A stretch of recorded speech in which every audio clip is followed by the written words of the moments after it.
Okay. Okay. Am I good to start? Yes, thank you. All right. Hello, everyone. Thank you to PASS and those who nominated me for this incredible opportunity to run as a potential external vice president for next year. It was an honor to be here on this Zoom with you. My name is Nika Pedro, pronouns she, hers, and I'm a third-year psychological science major going into my fourth year. A little bit about myself. I am an INFJ, a type 2 Enneagram, and I'm a Hufflepuff. I would describe myself as personable, hardworking, and dedicated. I hope to be an academic counselor in the future because it's my greatest passion to provide support and guidance to others. But that's enough about me. I would like to share what PASS means to me and how I can contribute back to this wonderful organization. Filipinx Americans in Social Sciences is a second home to me. As a transfer student in the middle of a pandemic, I didn't have that many connections and my opportunities to find a community was limited. However, from the minute I joined the first Zoom meeting, I felt right at home. I have always felt welcomed in PASS, and I want to contribute in creating a welcoming and inclusive space. PASS's mission statement to serve a community within a community is a value that I hold close to my own heart. And I strive to continue PASS's mission to increase representation of Filipinx and other minorities within professional industries while providing a social support network to those communities. I want to grow PASS through the EVP position and continue the legacy that my hopeful predecessors have left behind.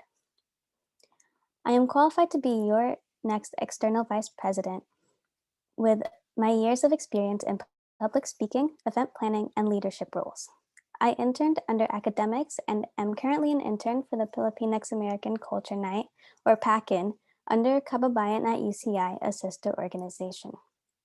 I helped organize and facilitate social events for the mentorship program at CABA, and I am currently helping to bring PACIN to life in a virtual setting, which in itself provided a few problems, but I have taken these setbacks in strides and have worked with other people to find creative solutions around these problems.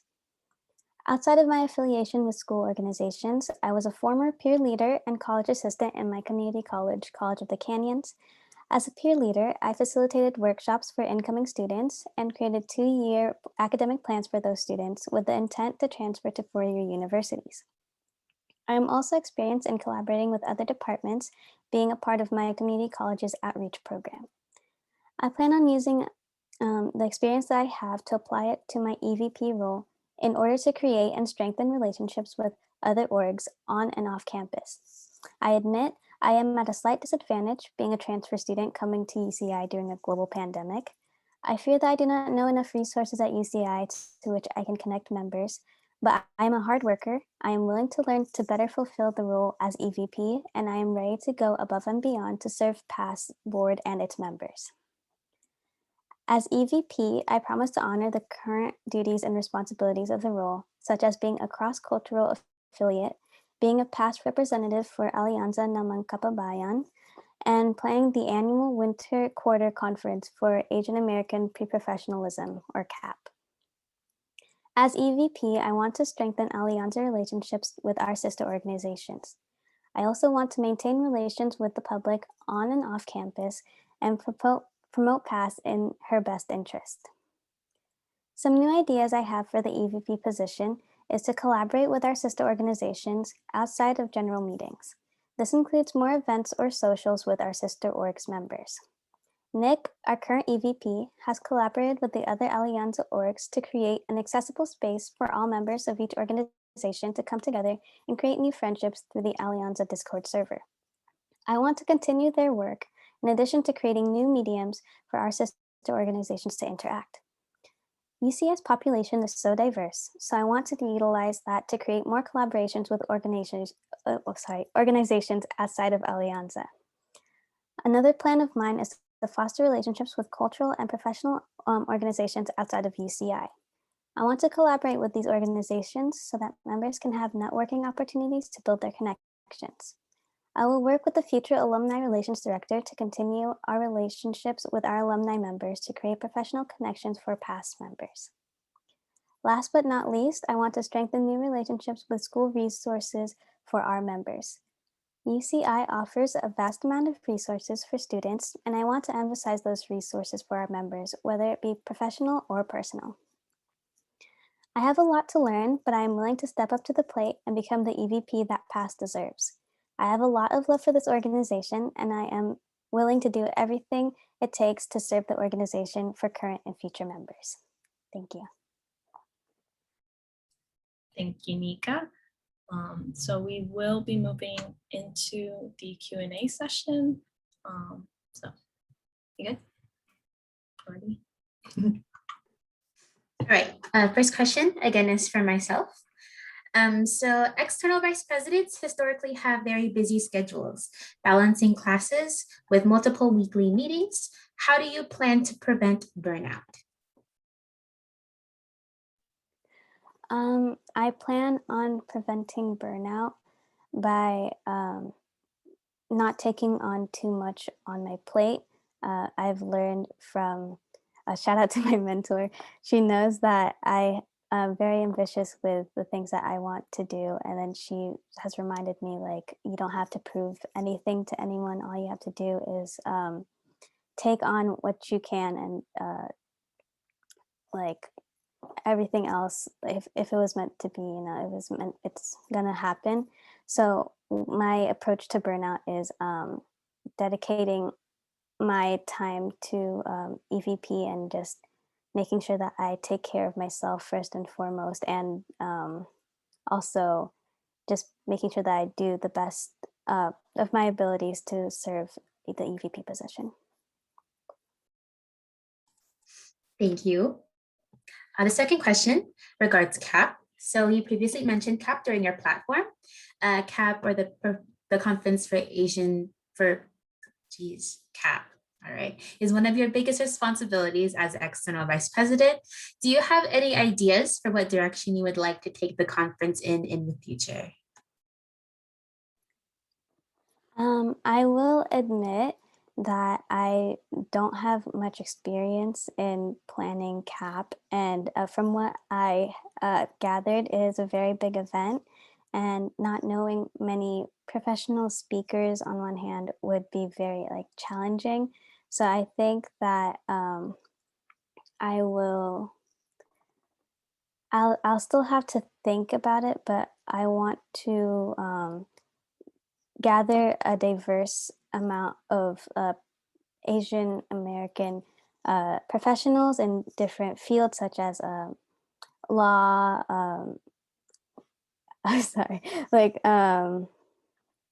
counseling and everything, just to name a few. I still have to think about it, but I'm willing to do my research to make sure that it is a helpful and a beneficial event for PASS members. Thank you. And we have a third question for me. So what has PASS taught you so far? PASS has taught me that you can find a community anywhere. Like I said in my speech, PASS has always welcomed me with open arms, and considering that I didn't know anyone. They kind of just welcomed me as if I was actually their friend, and they knew me, which is cheesy, sorry.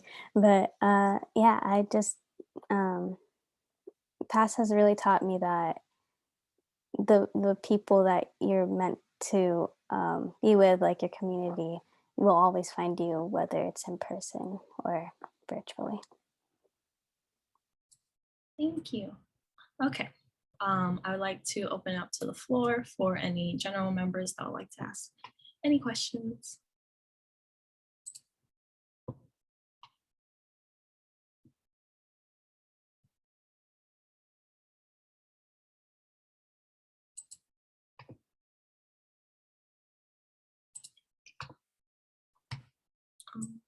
Nick, would you like to say this one?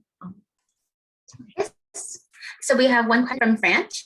And her question asks, as EVP, you commit to nourishing a welcoming environment. How would you personally describe inclusivity and connection?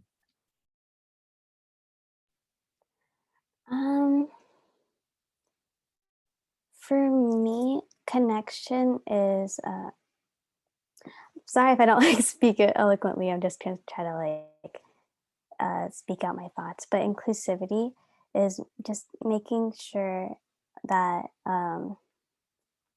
we use, like everyone is represented. That includes using inclusive language, not making sure that like new members are welcomed, and just making sure that we can create a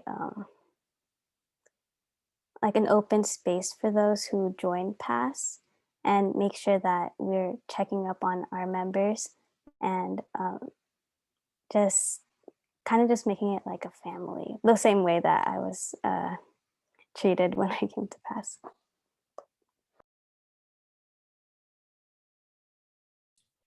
Thank you. Are there any other questions?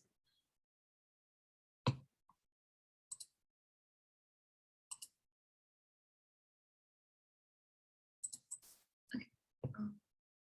I'm sorry, Nick. Can you take this one too? Because I was hoarding the first one. Oh, yes. Okay. Last question is from Julia. The question asks that previous PASS EVPs have historically had more extroverted personality types. What do you feel are potential strengths or weaknesses that your personal characteristics will bring to this position? Yes. Like I said, I'm an. Oh, I don't mean to bring this, but I am more introverted when you first like get to know me, and I feel like that's not necessarily a weakness within itself, but that's something that I have been working on to be more comfortable speaking with other people or reaching out to other people. I think that one of my weaknesses to start off would be that I do tend to be afraid to reach out or be afraid to like speak out. One of the strengths that I would say that could help me overcome that weakness is that I'm I'm a personable person, in my opinion. When I get to know someone, like I really like, or like when I feel comfortable, I always try to make other people also like feel comfortable, but that's just something that I have to learn, that I need to just be comfortable in my role. And I hope that as EVP, I will learn how to just not be afraid to have my voice heard, or just